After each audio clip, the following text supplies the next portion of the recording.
नमस्कार साथियों, मुंशी प्रेमचंद जी की लिखी हुई ग्राम्य जीवन की कहानियों में से नशा नामक एक कहानी आपको सुनाना चाहती हूँ। जरा ध्यान से सुनिएगा, बहुत अच्छी लगेगी आपको। नशा। ईश्वर एक बड़े जमींदार का लड़का था और मैं एक गरीब क्लर्क का, जिसके पास मेहनत मजदूरी के सिवाय और कोई जायदाद नहीं थी।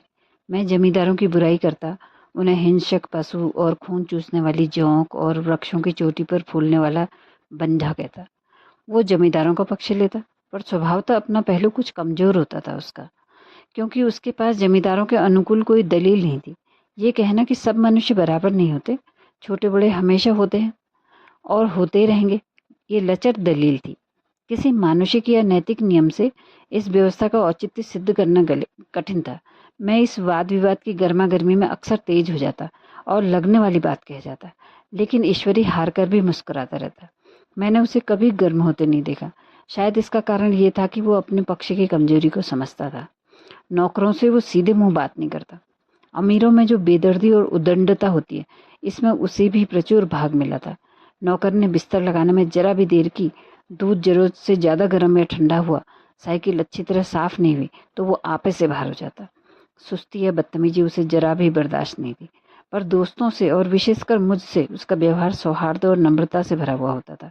शायद उसकी जगह मैं होता तो मुझ में भी वही कठोरताएं पैदा हो जाती जो उसमें थी, क्योंकि मेरा लोक प्रेम सिद्धांतों पर नहीं, निजी दशाओं पर टिका हुआ था। लेकिन वो मेरी जगह होकर भी शायद अमीर ही रहता, क्योंकि वो प्रकृति से ही विलासी और ऐश्वर्य प्रिय था। अब के दशहरे की छुट्टियों में मैंने निश्चय किया कि घर नहीं जाऊंगा। ये दोनों हॉस्टल में रहते। मेरे पास किराए के लिए रुपये न थे और न घर वालों को मैं तकलीफ देना चाहता था। मैं जानता हूँ वे मुझे जो कुछ देते हैं वो उनकी हैसियत से बहुत ज़्यादा है।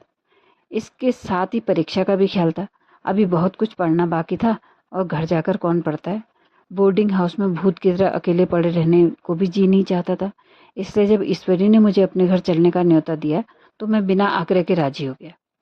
ईश्वरी के साथ परीक्षा की तैयारी भी हो जाएगी और वो अमीर होकर भी मेहनती और ज़हीन तो है ही है। उसने इसके साथ ही कहा, लेकिन भाई एक बात का ख्याल रखना, वहां अगर जमींदारों की निंदा की तो मामला बिगड़ सकता है और मेरे घर वालों को बुरा लगेगा।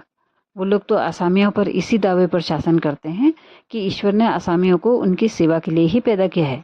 आसामी भी यही समझता है। अगर उसे सुझा दिया जाए कि जमींदार और आसामी में कोई मौलिक भेद है नहीं, तो जमींदारों को कहीं पता भी ना लगे। मैंने कहा, तो क्या तुम समझते हो मैं वहां जाकर कुछ और ही हो जाऊंगा? ईश्वरी कहता है, हाँ मैं तो यही समझता हूँ, तुम गलत समझते हो। ईश्वरी ने इसका कोई जवाब नहीं दिया। कदाचित उसने इस मामले को मेरे विवेक पर ही छोड़ दिया और बहुत ही अच्छा किया। अगर वो अपनी बात पर अड़ता तो मैं भी जीत पकड़ लेता। अब ये ईश्वरी के गांव जा रहे हैं। सेकंड क्लास तो क्या, कभी इंटर क्लास में भी मैंने सफ़र नहीं किया था। अब की सेकंड क्लास में सफ़र करने का सौभाग्य प्राप्त हुआ। गाड़ी तो 9 बजे रात को आती थी, पर यात्रा के हर्ष में हम शाम को ही स्टेशन जा पहुंचे। कुछ देर इधर उधर सैर करने के बाद रिफ्रेशमेंट रूम में जाकर हम लोगों ने भोजन किया। मेरी वेशभूषा और रंग ढंग से पारखी खानसामों को ये पहचानने में देर नहीं लगी कि मालिक कौन है और पिछलग्गू कौन है। लेकिन न जाने क्यों मुझे उनकी गुस्ताखी बुरी लग रही थी। पैसे ईश्वरी की जेब से गए। शायद मेरे पिताजी को जो वेतन मिलता है उससे ज़्यादा इन खानसामों को इनाम इकराम में मिल जाता हो। एक अठन्नी तो चलते समय ईश्वरी ने ही दी। फिर भी मैं उन सबों से उसी तत्परता और विनय की प्रतीक्षा करता रहा जिससे वे ईश्वरी की सेवा कर रहे थे। क्यों ईश्वरी के हुक्म पर सबके सब दौड़ते हैं, लेकिन मैं कोई चीज़ मांगता हूँ तो उतना उत्साह नहीं दिखाते। मुझे भोजन में कुछ स्वाद नहीं मिला। ये भेद मेरे ध्यान को संपूर्ण रूप से अपनी ओर खींचे हुए था। गाड़ी आई, हम दोनों सवार हुए। खानसामों ने ईश्वरी को सलाम किया और मेरी ओर देखा भी नहीं। ईश्वरी ने कहा, कितने तमीज़दार हैं ये सब। एक हमारे नौकर हैं कि कोई काम ढंग से करने का तमीज़ नहीं है। मैंने खट्टे मन से कहा, इसी तरह अगर तुम अपने नौकरों को भी 8 आने रोज इनाम दिया करो ना, तो शायद इससे भी ज़्यादा तमीज़दार हो जाए। तो क्या तुम समझते हो ये सब केवल इनाम के लालच में इतना अदब करते हैं? जी नहीं, कदापि नहीं। तमीज़ और अदब तो इनके खून में मिला हुआ है। गाड़ी चली। डाक गाड़ी थी। प्रयाग से चली तो प्रतापगढ़ जाकर रुकी। एक आदमी ने हमारा कमरा खोला। मैं तुरंत चिल्ला उठा, दूसरा दर्जा है, सेकंड क्लास। उस मुसाफिर ने डिब्बे के अंदर आकर मेरी ओर एक विचित्र उपेक्षा की दृष्टि से देख के कहा, जी हाँ, सेवक भी इतना समझता है। और बीच वाले बर्थ पर बैठ गया, क्योंकि वो उसी की बर्थ थी। मुझे जितनी लज्जा आई कह नहीं सकता। भोर होते होते हम लोग मुरादाबाद पहुंच गए। स्टेशन पर कई आदमी स्वागत के लिए तैयार खड़े थे। 2 भद्र पुरुष थे, 5 बेगार। बेगारों ने हमारा लगेज उठाया। दोनों भद्र पुरुष पीछे पीछे चले। एक मुसलमान था, रियासत अली, दूसरा ब्राह्मण था, राम हरक। दोनों ने मेरी ओर परिचित नेत्रों से देखा, मानो कह रहे हैं, तुम कौवे होकर हंस के साथ कैसे? रियासत अली ने ईश्वरी से पूछा, ये बाबू साहब क्या आपके साथ पढ़ते हैं? ईश्वरी ने जवाब दिया, हाँ, साथ पढ़ते भी हैं, साथ रहते भी हैं।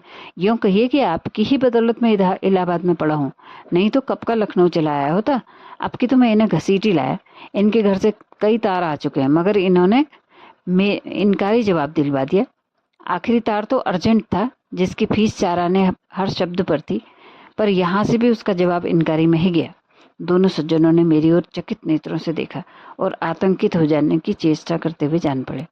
रियासत अली ने अर्ध शंका के स्वर में पूछा, लेकिन आप बड़े सादे लिबास में रहते हैं? ईश्वरी ने शंका निवारण में कहा, महात्मा गांधी के भक्त हैं साहब, खद्दर के सिवाय कुछ पहनते ही नहीं है। पुराने सारे कपड़े जला डाले। यूँ कहो कि राजा हैं, 2.5 लाख सालाना की रियासत है, पर आपकी सूरत देखो तो मालूम होता है अभी अनाथालय से पकड़ कर लाए हैं। राम हरक बोले, अमीरों का ऐसा स्वभाव बहुत कम देखने में आता है, कोई भांप ही नहीं सकता। रियासत अली ने समर्थन किया, आपने महाराज चांगली को देखा होता तो दांतों तले उंगली दबाते। एक गाढ़े मिर्जई और चमरौंधे जूते पहने बाजारों में घुमा करते थे। सुनते हैं एक बार बेगार में पकड़े गए थे और उन्हीं ने 10 लाख देकर के कॉलेज खोल दिया। मैं मन में कटा जा रहा था, पर न जाने क्या बात थी कि ये सफ़ेद झूठ उस वक्त मुझे हास्यास्पद नहीं जान पड़ रहा था। उनके प्रत्येक वाक्य के साथ मानो मैं उस कल्पित वैभव के समीपतर आता जाता था। मैं सहज सवार नहीं हूँ। हाँ, लड़कपन में कई बार लद्दू घोड़ों पर सवार हुआ हूँ। यहाँ देखा तो कलर रास वाले घोड़े हमारे लिए तैयार खड़े हैं। मेरी तो जान ही निकल गई। सवार तो हुआ, पर बोटियां कांप रही थी। मैंने चेहरे पर शिकन नहीं पड़ने दिया। घोड़े को ईश्वरी के पीछे डाल दिया। खैरियत यह हुई कि ईश्वरी ने घोड़े को तेज नहीं किया, वरना शायद मैं हाथ पांव तुड़वा बैठता। संभव है ईश्वरी ने समझ लिया हो कि ये कितने मानी में है। तो आप समझ रहे होंगे कि ईश्वरी और ये जो मैं जिसको मैं बोल रही हूँ, ये दोनों दोस्त हैं, मित्र हैं, और एक ही हॉस्टल में रहते हैं, एक ही साथ पढ़ते हैं। लेकिन ईश्वरी जो है वो बहुत अमीर घराने से आता है, लेकिन जो ये जिसको मैं बोल रहे हैं वो थोड़ा जो है वो गरीब घराने का है, गरीब घर से आता है। लेकिन अब जब ये ईश्वरी के यहाँ जा रहे हैं तो अपने को किसी अमीर से कम नहीं समझ रहे। इसलिए अगर लोग इनकी ईश्वरी ने अगर इनकी थोड़ी सी तारीफें कर दी तो चुप है, जबकि जमींदारों पर तंज कसते उनको देर नहीं लगती थी। आगे सुनिए। ईश्वरी का घर क्या था? किला था। इमामबाड़े का सब फाटक, द्वार पर पहरेदार टहलता हुआ, नौकरों का कोई हिसाब नहीं, एक हाथी बंधा हुआ। ईश्वरी ने अपने पिता, चाचा, ताऊ आदि सबसे मेरा परिचय कराया, और उसी अतिशयोक्ति के साथ ऐसी हवा बांधी कि कुछ मत पूछिए। नौकर चाकर ही नहीं, घर के लोग भी मेरा सम्मान करने लगे। देहात के जमींदार, लाखों का मुनाफा, मगर पुलिस कांस्टेबल को भी अफसर समझते हैं। कई माशे तो मुझे हुजूर हुजूर कहने लगे। अब जरा एकांत हुआ तो मैंने ईश्वर से कहा, तुम बड़े शैतान हो यार, मेरी मिट्टी क्यों पलित कर रहे हो? ईश्वरी ने दृढ़ मुस्कान से कहा, इन गधों के सामने ये चाल जरूरी थी, वरना सीधे मुंह बोलते भी नहीं। जरा देर के बाद नाई हमारे पांव दबाने आया। कुंवर लोग स्टेशन से आए हैं, थक गए होंगे। ईश्वरी ने मेरी ओर इशारा करके कहा, पहले कुंवर साहब के पांव दबा। मैं चारपाई पर लेटा हुआ था। मेरे जीवन में ऐसा शायद ही कभी हुआ हो कि किसी ने मेरे पांव दबाए हों। मैं इसे अमीरों के चौंसले, रईसों का गधापन और बड़े आदमियों की मुठमर्दी और जाने क्या क्या कहकर ईश्वरी का परिहास किया करता था, और आज मैं खुद पोतड़ों का रईस बनने का स्वांग भर रहा था। इतने में 10 बज गए। पुरानी सभ्यता के लोग थे। नई रोशनी अभी केवल पहाड़ की चोटी तक पहुंच पाई थी। अंदर से भोजन का बुलावा आ गया। हम स्नान करने चले। मैं हमेशा अपनी धोती खुद छांट लिया करता था, मगर यहाँ मैंने ईश्वरी की ही भांति अपनी धोती भी छोड़ दी। अपने हाथों अपनी धोती छांटते शर्म आ रही थी। अंदर भोजन करने चले। हॉस्टल में जूते पहने मेज पर जा डटते थे। यहाँ पाँव धोना जरूरी था। कहार पानी लिए खड़ा था। ईश्वरी ने पाँव बढ़ा दिए, कहार ने उसके पाँव धो लिए। मैंने भी पाँव बढ़ा दिए, कहार ने मेरे पाँव भी धो दिए। मेरा ये विचार जाने कहाँ चला गया था। सोचा था वहाँ देहात में एकाग्र होकर खूब पढ़ेंगे, पर यहाँ तो सारा दिन सैर सपाटा। कहीं नदी में बजरे पर सैर कर रहे हैं, कहीं मछलियों या चिड़ियों का शिकार कर रहे हैं। कहीं पहलवानों की कुश्ती देख रहे हैं, कहीं शतरंज पर जमे हैं। ईश्वरी खूब अंडे मंगवाता और कमरे में स्टोव पर ऑमलेट बनवाते। नौकरों का एक दर्द हमेशा घेरे रहता। अपने हाथ पांव हिलाने की कोई ज़रूरत ही नहीं, केवल जबान हिला देना काफ़ी। नहाने बैठे तो आदमी नहलाने को हाजिर, लेटे तो दो आदमी पंखा झलने को खड़े हैं। मैं महात्मा गांधी का कुंवर चेला मशहूर था। भीतर से बाहर तक मेरी धाक थी। नाश्ते में जरा भी देर न हो पाए, कहीं कुंवर साहब नाराज न हो जाए, बिछावन ठीक समय पर लग जाए, कुंवर साहब के सोने का समय आ गया। मैं ईश्वरी से भी ज़्यादा नाजुक दिमाग बन गया, या बनने पर मजबूर किया गया। ईश्वरी अपने हाथ से बिस्तर बिछा ले, लेकिन कुंवर मेहमान अपने हाथ से कैसे अपना बिछावन बिछा सकते हैं? उनकी महानता पे पट्टा नहीं लग जाएगा? एक दिन सचमुच यही बात हो गई। ईश्वरी घर में था, शायद अपनी माता से कुछ बातचीत करने में देर हो गई। यहाँ 10 बज गए। मेरी आंखें नींद से झपक रही थी, मगर बिस्तर कैसे लगाऊं? कुंवर जो ठहरा। कोई 11:30 बजे मेहरा आया। बड़ा मुंह लगा नौकर था। घर के धंधों में मेरा बिस्तर लगाने की उसे सुध ही नहीं रही। अब जो याद आई तो भागा भागा आया। मैंने ऐसी डांट बताई कि उसने भी क्या याद किया होगा। ईश्वरी मेरी डांट सुन करके बाहर निकल आया और बोला, ये तुमने बहुत अच्छा किया। ये सब हरामखोर इसी व्यवहार के योग्य हैं। इसी तरह ईश्वरी एक दिन एक जगह दावत में गया हुआ था। शाम हो गई, मगर लैंप नहीं जला। लैंप मेज पर रखा हुआ था, दिया सलाई भी वहीं थी, लेकिन ईश्वरी खुद कभी लैंप नहीं जलाता था। फिर कुंवर साहब कैसे जलाएं? झुंझला रहा था। समाचार पत्र आया हुआ रखा था, जी उधर लगा हुआ था, पर लैंप नदारत। देवयोग से उसी वक्त मुंशी रियासत अली आ निकले। मैं उन्हीं पर उबल पड़ा। ऐसी फटकार बताई कि बेचारा उल्लू हो गया। तुम लोगों को इतनी फिक्र भी नहीं कि लैंप तो जलवा दो? मालूम नहीं ऐसे कामचोर आदमी को यहाँ कैसे गुजारा होता है। मेरे यहाँ घंटे भर निर्वाण न हो। रियासत अली ने कांपते हुए हाथों से लैंप जला दिया। वहां एक ठाकुर अक्सर आया करता था। कुछ मनचला आदमी था, महात्मा गांधी का परम भक्त। मुझे महात्मा गांधी का चेला समझ करके मेरा बड़ा लिहाज करता था, पर मुझसे कुछ पूछते संकोच होता था।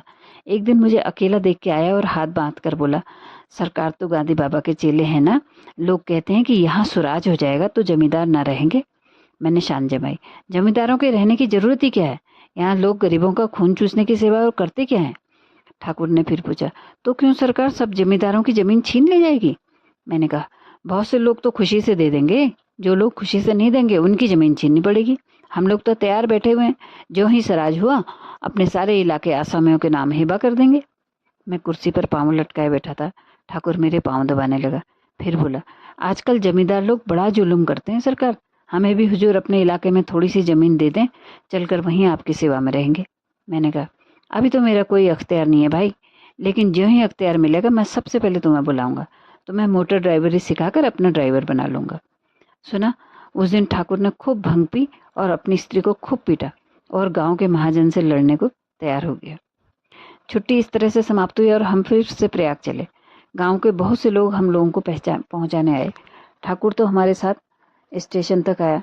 मैंने भी अपना पाठ खूब सफाई से खेला और अपनी कुबेरोचित विनय और देवत्व की मुहर हर एक हृदय पर लगा दी। जी तो चाहता था हर एक नौकर को अच्छा इनाम दूं, लेकिन वो सामर्थ्य कहाँ थी। वापसी टिकट था ही, केवल गाड़ी में बैठना था, पर गाड़ी आई तो ठस ठस भरी हुई। दुर्गा पूजा की छुट्टियां भोग कर सभी लोग लौट रहे थे। सेकंड क्लास में तिल रखने की जगह नहीं थी। इंटर क्लास की हालत उससे भी बदतर। ये आखिरी गाड़ी थी, किसी तरह रुक नहीं सकते थे। बड़ी मुश्किल से तीसरे दर्जे में जगह मिली, थर्ड क्लास में।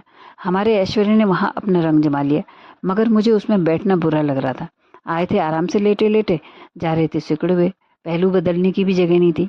कई आदमी पढ़े लिखे भी थे, वे आपस में अंग्रेजी शिक्षा की तारीफ करते जा रहे थे। एक महाशय बोले, ऐसा न्याय तो किसी राज्य में नहीं देखा, छोटे बड़े सब बराबर। राजा भी किसी पर अन्याय करे तो अदालत उसकी भी गर्दन दबा देती है। दूसरे सज्जन ने समर्थन किया, अरे साहब, आप खुद बादशाह पर दावा कर सकते हैं, अदालत में बादशाह पर डिग्री हो जाती है। एक आदमी जिसकी पीठ पर बड़ा सा गट्ठर बंधा था, कलकत्ते जा रहा था। कहीं गठरी रखने को जगह नहीं मिलती, पीठ पर बांधे हुए था। इससे बेचैन होकर बार बार द्वार पर खड़ा हो जाता था। मैं द्वार के पास ही बैठा हुआ था। उसका बार बार आकर मेरे मुंह को अपनी गठरी से रगड़ना मुझे बड़ा बुरा लग रहा था। एक तो हवा यूं ही कम थी, दूसरे ओर गंवार का आकर मेरे मुंह पर खड़ा हो जाना मानो मेरा गला दबाना था। मैं कुछ देर तक जब्त किए बैठा रहा। एकाएक मुझे क्रोध आ गया। मैंने उसे पकड़कर पीछे धकेल दिया और 2-3 तमाचे जोर जोर से लगा दिए। उसने आंखें निकाल के कहा, क्यों मारते हो बाबूजी, हमने भी किराया दिया है। मैंने उठकर 2-3 तमाचे और जोड़ दिए। गाड़ी में तूफान आ गया। चारों ओर से मुझ पर बौछार पड़ने लगी। अगर इतने नाजुक मिजाज हो तो अव्वल दर्जे में क्यों नहीं बैठे? कोई बड़ा आदमी होगा तो अपने घर का होगा। मुझे कोई इस तरह मारते तो दिखा देता। कोई कुछ कह रहा है, कोई कुछ कह रहा है। क्या कसूर किया था बेचारे ने? गाड़ी में सांस लेने को जगह नहीं है, खिड़की पर जरा सांस लेने खड़ा हो गया तो उस पर इतना क्रोध। अमीर होकर क्या आदमी अपनी इंसानियत बिल्कुल खो देता है? ये भी अंग्रेजी राज है जिसका आप बखान कर रहे थे। इस तरीके से बातें हो रही। एक ग्रामीण बोला, दफ्तर में घुस पावत नहीं, उस पे इतना मिजाज। ईश्वरी ने अंग्रेजी में कहा, what an idiot you are. और मेरा नशा अब कुछ कुछ उतरता हुआ मालूम होता था। तो ये कहानी थी मुंशी प्रेमचंद की नशा। ये उस समय की बात है जब हमारा देश आज़ाद नहीं हुआ था। तो कैसी लगी अवश्य बताइएगा। नमस्कार साथियों।